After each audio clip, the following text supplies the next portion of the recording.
What is the issue that a lot of Warriors fans have with Brandin Podziemski? We're talking about him on today's Locked On Dubs. You are Locked On Warriors, your daily Golden State Warriors podcast. What are they going to say now? Part of the Locked On Podcast Network, your team every day.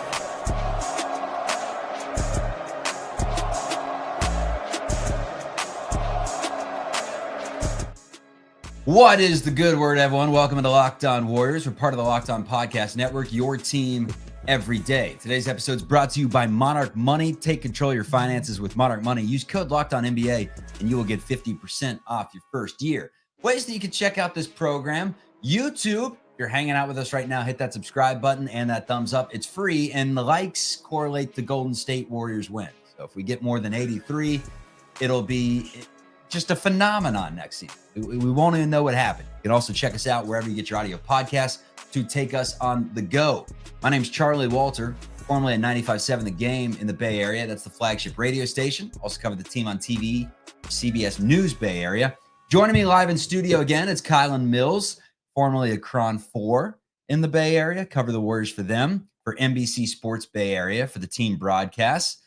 You can now hear her on the Big Ten Network. She's called Stanford, Santa Clara, been all over the Bay Area covering your favorite sports teams. All right, Kylan, on today's show, we're getting into a little bit of the point guard position, which segues into Brandin Podziemski, point guard, shooting guard, and then we'll talk about the free agents that are left on the market, the lack of free agents, that is, and why the Golden State Warriors' best chance of getting better is to really attack the trade market and hope for a lot of internal development, if not that. First of all, how are we doing today? Happy Sunday. Doing well, Chuck. Long time no see. Hope you had a good 4th of July holiday weekend. Yeah.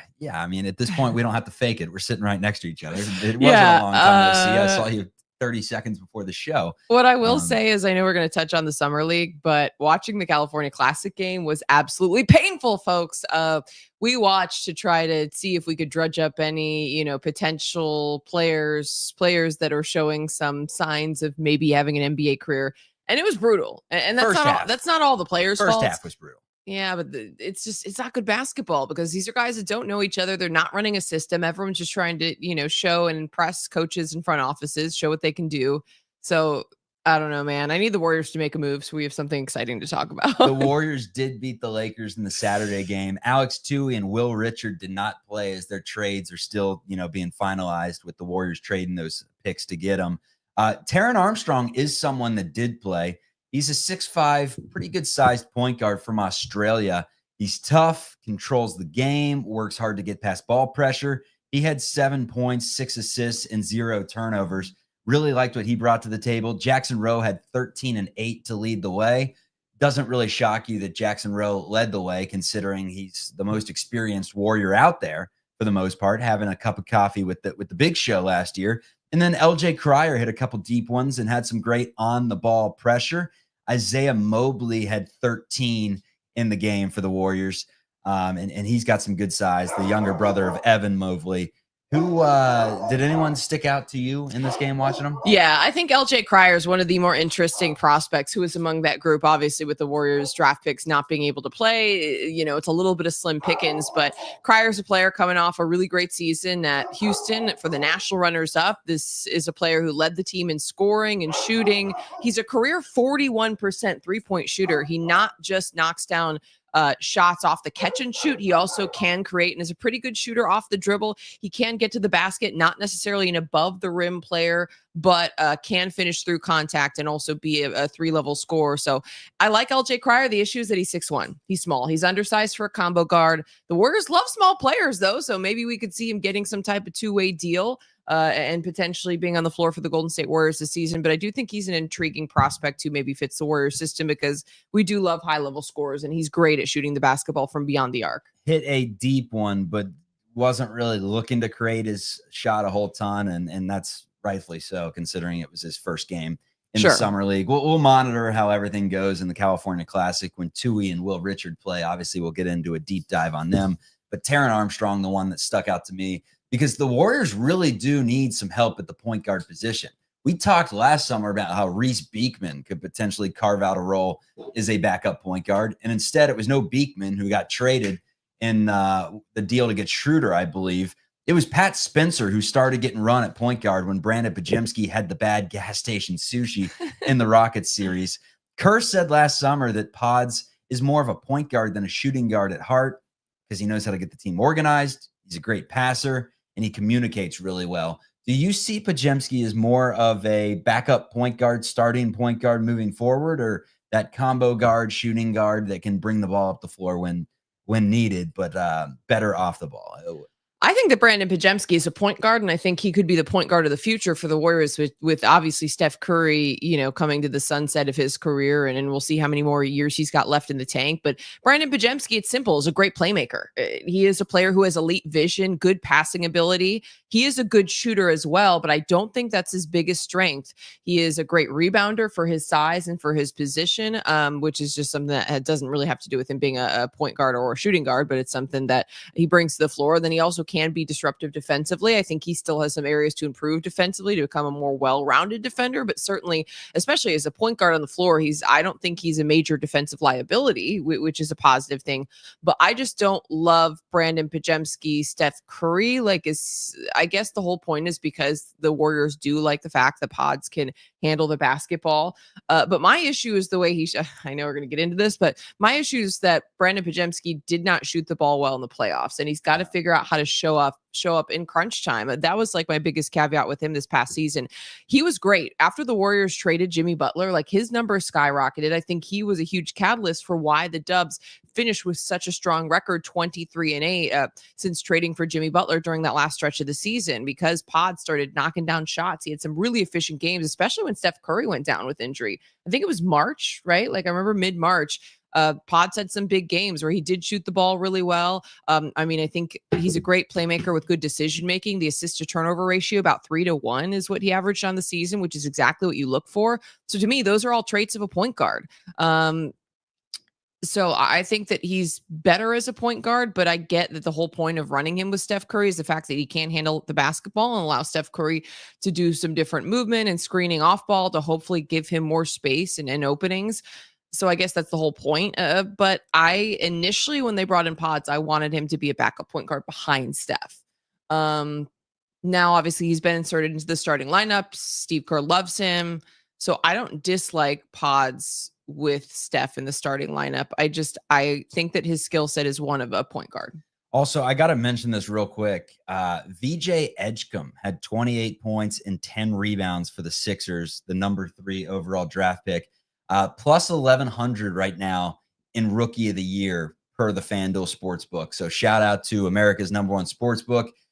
New customers get that $150 in bonus bets if your first $5 bet wins. And Cooper Flagg, who's minus like 180 to win Rookie of the Year, obviously he's going to be the strong pick. But if you want a little bit of a sprinkle, VJ Edgecombe, man, 28 and 10. They're comparing him to Dwayne Wade. He was awesome at Baylor. If he can shoot the basketball consistently, he is going to be an elite player that the Sixers lucked into. So VJ Edgecombe, remember that name. Unfortunately, the Warriors, or I guess fortunately, the Warriors won't see him a lot these upcoming years being in the Eastern Conference. Brandin Podziemski, we're continuing the conversation. What is the hate? Where is all this hate coming from for a guy that had a pretty good season considering the amount of money that he makes and the expectations that he should have as a very young player? We'll continue this conversation coming up. Ever wish managing your money felt easier? With Monarch Money, it can. Whether you're growing your savings or planning a big purchase, Monarch puts you in the driver's seat. It's like having your own personal CFO, giving you full visibility and control over your finances. Monarch Money is more than just a budgeting app. It's a complete financial command center. You can track all your accounts, investments, and spending in one place. So in addition to managing your money, you're also building wealth. It lets you track your insights, which I think is huge. We spend so much money on services or streaming or delivery, whatever it may be. And it basically just nuts and bolts for you. What are you spending? How are you spending it? How can you save a little more money? Have you ever looked at your spending and been surprised at how fast it can add up? That's where Monarch Money comes into play. So take control of your finances with Monarch Money. Use code LOCKEDONNBA at monarchmoney.com for 50% off your first year. That's monarchmoney.com, code LOCKEDONNBA. You will get half off your first year. I am very confused by all the Brandin Podziemski hate, and hop in the comments if you disagree with my take here. But I get defensively, he's not the quickest guard in the world. He doesn't have the measurables at just 6'4", which is not huge for the shooting guard position. And he doesn't have a long wingspan. It's just 6'5". So I get that. He's a hustle guy. His size limits him somewhat. He gets beat off the dribble quite a bit. However, he is crafty and smart enough to where there are moments where he got beat off the dribble last year and poked it away from behind or blocked it or, did something smart. He has really good positioning, especially in transition where, he took charges on the likes of Shai Gilgeous-Alexander and some of the best players in the league during fast break situations where he just went hands up right in the perfect position and took the charge. So hustle, positioning, all these different things that help him. But we got to talk about more than just scrappiness when it comes to Brandin Podziemski, because the numbers show that aside from just being like a hustle player that's smart, he also has some serious talent. I think, oh, sorry, were you done? I was going to get into some of the numbers, but go. I thought you were pausing. Go. Dramatic pause. It was a very dramatic pause. I just wanted to say that I think where some of the hate comes from is just the fact that he's treated differently than other young players. Brandin Podziemski is on this roster by head coach Steve Kerr. Like, I think that's maybe my biggest issue is the fact that Brandin Podziemski has been given a longer leash by a mile than other young players on this roster. Like Brandin Podziemski, has been at times, though, has shot the ball terrible. I mean, he's had games that are off, as every player has. And I'm just saying, Steve Kerr will not yank him. Like, he will play 36 minutes despite having a horrible shooting night. And that's exactly what we saw in the playoffs, which are some of the stats that I was just getting ready to bring up because I'd pulled them before coming on the air. And he was absolutely brutal, and I think as a young player, you know what? Something we both talked about off the air is maybe the moment is a little bit too big. Maybe that's a role that he has to grow into, is being able to be a scorer in a playoff and in a crunch time situation. You're playing against some really good and physical defenses. But at the end of the day, if Brandin Podziemski wants to start next to Steph Curry, I think the big reason why you like Brandin Podziemski in that role is because, number one, he has the versatile skill set where he can't handle the rock. He has good vision. He has good distribution, but also he can shoot the basketball to where when Steph Curry draws multiple defenders and Brandin Podziemski's open, he has to be able to knock down shots. And he just didn't do that. Let me step in because you can get to the playoff stats in just a minute, but I want to hit this thing chronologically for a second. Okay. First of all, I do think it's kind of funny that people call Brandin Podziemski Steve Kerr's stepson in the comments. They're like, God, Steve, you're playing your stepson so much. That's kind of comical. I get that. But at the same time, there's a few things to unravel about this. First of all, fearlessness was something that I thought Podziemski had as a part of his game. And the playoffs proved, to your point, that he, like many young players, was, I don't think timid's the right word because he was shooting it a ton, but he was affected by the moment or the couple of injuries that he had later in the season. But what I will say about him is overall 11 points, 5 rebounds, 3 assists on 45% shooting and 37% shooting. That's pretty good for a second-year player. Post All-Star break, he shot at 43% from deep. That is very good. He was 60 of 137, so that's some volume. Don't forget, he was 14 of his first 65 from deep on the season. That's 21%. So the fact that you're able to hit 14 of your first 65 for 21% and in the season at 37%, that means he's a pretty good shooter consistently. The pre-All-Star break splits, he wasn't great. 10, 5, and 3, and the numbers suffered because of it. If you remember, there were injuries involved there as well. The nose, the human ragdoll, he just kept taking shots. His minutes were down a little bit, but 10, 5, and 3 wasn't great. Post All-Star break, he was averaging 15 points, 6 rebounds, and 3 assists. In April, he was incredible. In 8 games before the playoffs, he averaged 17 points, 6 rebounds, 4 assists, shot at 50% from the floor, 48% from 3, and 83% from the line. Now, that's just an 8-game sample size. But name me one other player in the NBA making $3 million per season. Mind you, Moses Moody makes 13. And this matters. $3 million that accumulated that stat line, 17, 6, and 4 over 8 games. So why isn't the narrative a young, improving player that had a great second half of the season that is so cheap that if he pops just a little, he could be an X factor if he were to consistently replicate a few months of last season? Now, I get it. Playoffs are brutal. That's what you're getting into. But the hope is that it was his first playoffs. He's young. He could put that behind him and really play consistently like he did in March and April last season, because he was good and he's cheap. And again, the reason why Podz to me gets somewhat of a free pass is because he's $3 million and he played a lot better than a $3 million per year player. And you say, well, what about Kuminga? He gets so much hate from Warriors fans. Jonathan Kuminga turned down $30 million last year, it was reported. He thinks he's worth more than $30 million. Podz is making less than $4 million. That matters. Finances matter in the game of basketball. How much you're making is how you're perceived. I do think that you make a great point in terms of what you're getting for the amount of money spent, which is extremely important to this Warriors front office because of where they're at in the luxury tax. Brandin Podziemski is a player who's going to get you the most bang for your buck. 1,000% don't disagree with you.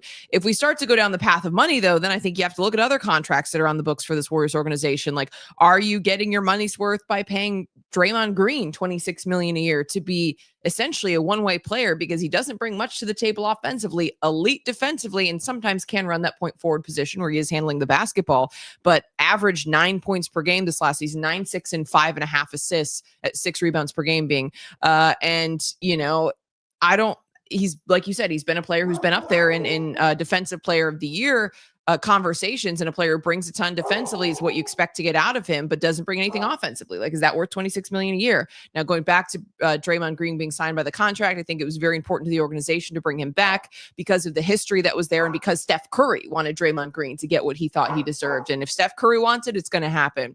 So I think you can kind of go down a far way down that road in terms of evaluating each contract that all the Warriors are on and who is really playing up to. And I think that when you look at Brandin Podziemski, there's no question that you are getting the most bang for your buck. I'm sorry, someone is ringing our doorbell right now during a live show. Yeah, that's fun. Hopefully you can't hear the dogs going crazy in the microphone. But Podz,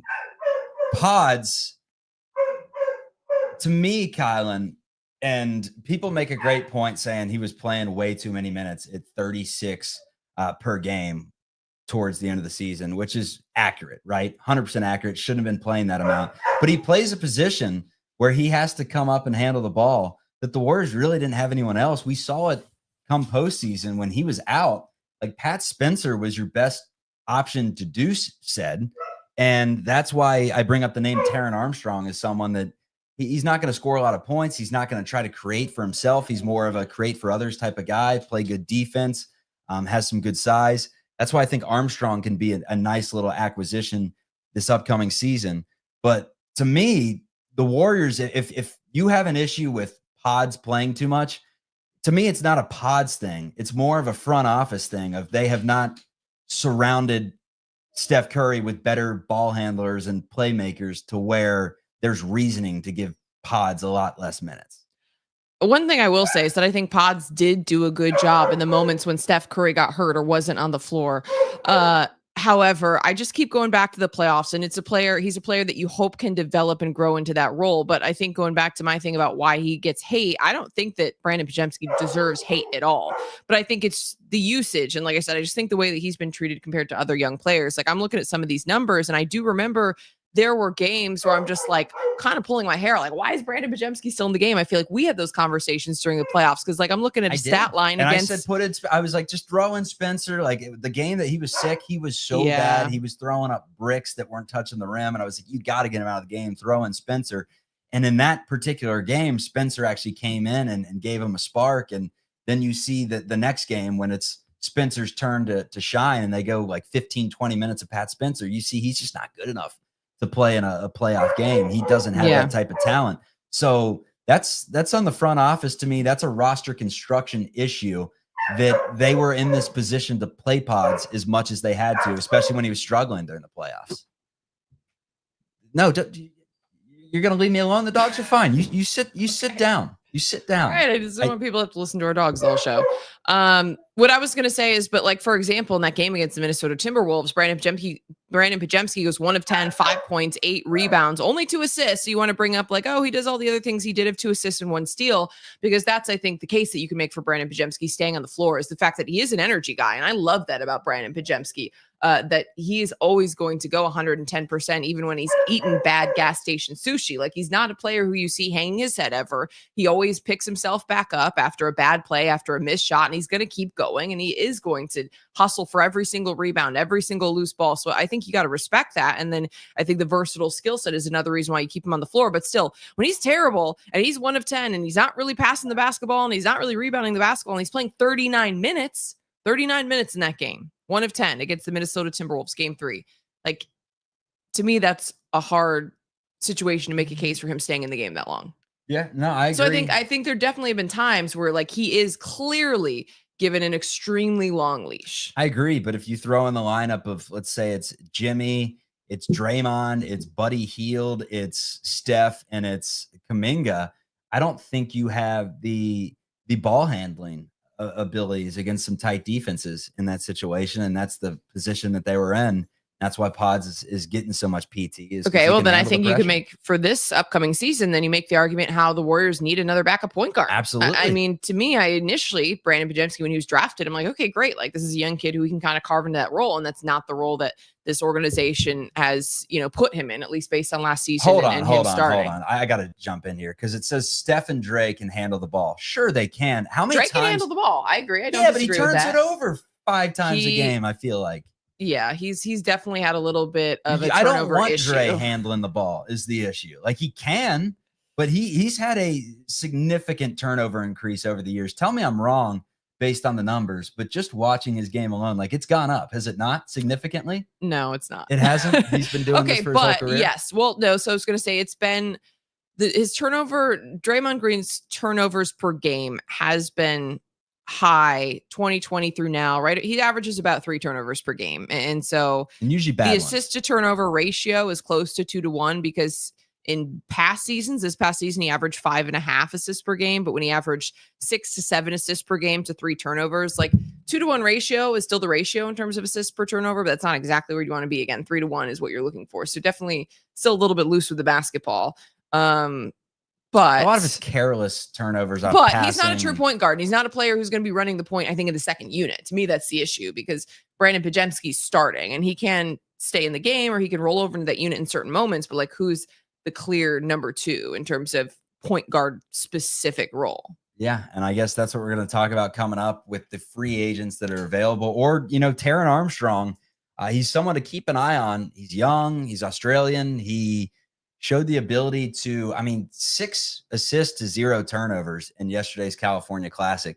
Weak competition or not, that is pretty impressive stuff. So we will see if he is a means to an issue that the Warriors have had for a long time, and that is turning the basketball over. And as Curry and Draymond have gotten older, in my opinion, it's gotten a little worse, but at the same time, it probably is the exact same of what it was. The difference is, when you're winning 73 games in a season, you're not really looking at the turnover issues. You're just looking at the W's in the win-loss column. Locked On Warriors continues with a look at free agency and a name that I would like the Warriors to go after that as of right now is linked to the Los Angeles Lakers. That's coming up.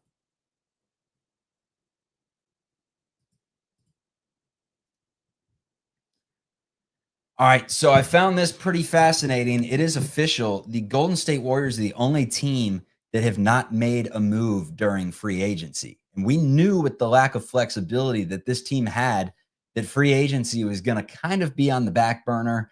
The draft was most likely going to be somewhat on the back burner. The way to make this team better is through trades. A lot of them, the big one tied to Jonathan Kuminga. And then from there are some little moves that you can make around the edges, bringing in some smaller players. And I think based off everything we heard from Steve Kerr and Dunleavy in the post-season press conference was that this team had great chemistry. The locker room was awesome. They came to work every single day and played hard. And Lacob and company believe that if Steph Curry was not hurt, they could have made a serious run for this thing. So 9-10 guys we expect to have back from a season ago, and it's about how you're going to fill out the roster. Al Horford has been a name that we thought was all but confirmed, but at this point, it's still dragging on. Could it be retirement? Could the Denver Nuggets be getting involved? Or will we hear one of these days that it's official, Al Horford is a Golden State Warrior? But in terms of the players that the Dubs can go after, I like the name DeAnthony Melton. I think he's going to be super cheap. I think he's pretty high upside if he can stay healthy, because the reason that he's going to be so cheap is because he's coming off 2 very injured seasons. But it does sound like that the Los Angeles Lakers there's a growing expectation that the Lakers are going to sign DeAnthony Melton, which would hurt to me. So some more players that are potentially available. Damian Lillard, who wouldn't affect the Warriors this upcoming season, but would be a hell of a story. The Oakland native coming back to the Bay Area, a place that he said he didn't really want much to do with. Restricted free agents like Josh Giddey, and there's Malik Beasley, who actually would be a great pickup, but he's got some issues right now, to say the least. Cam Thomas is restricted. Quentin Grimes is restricted. We mentioned the name Al Horford. That one seems to be the most likely as of right now. Russell Westbrook, could he be your chaotic backup point guard? Chris Paul, I don't think they go down that path again. Amir Coffey, I like Amir Coffey. That's a name that would be interesting, as would Precious Achiuwa, formerly of the Knicks, that averaged 6 points, 5 rebounds, and could protect the rim a little bit. Chris Boucher, former Warrior. There have been some links. Gary Payton II. Last we heard were reports that the Warriors were likely to move on from GP2, but until that's official, we can consider that one. Malcolm Brogdon, a point guard, if healthy. I really like a veteran in Malcolm Brogdon. Ben Simmons, no thank you. A campaign. We got Banton.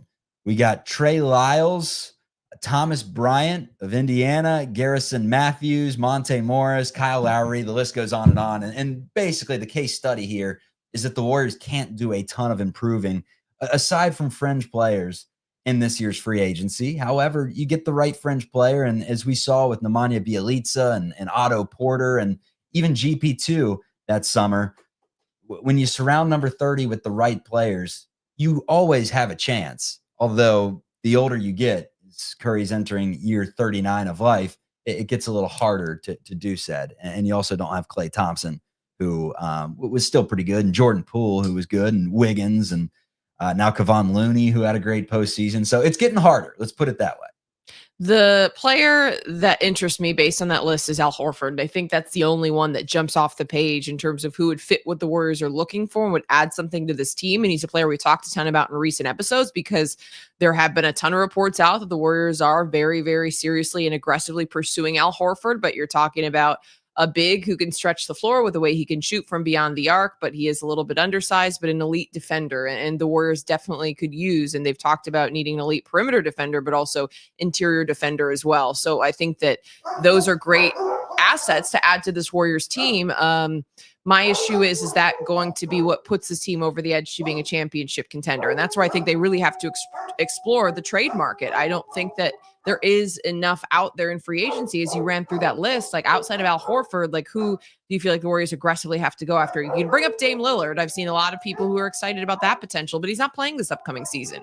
So like, what is the other addition the Warriors need to make? Because I feel like you add Al Horford, and of course, neither of us love the fact that he's 39. And someone joked on our last show that the Warriors are going to be like the geriatric brothers starting.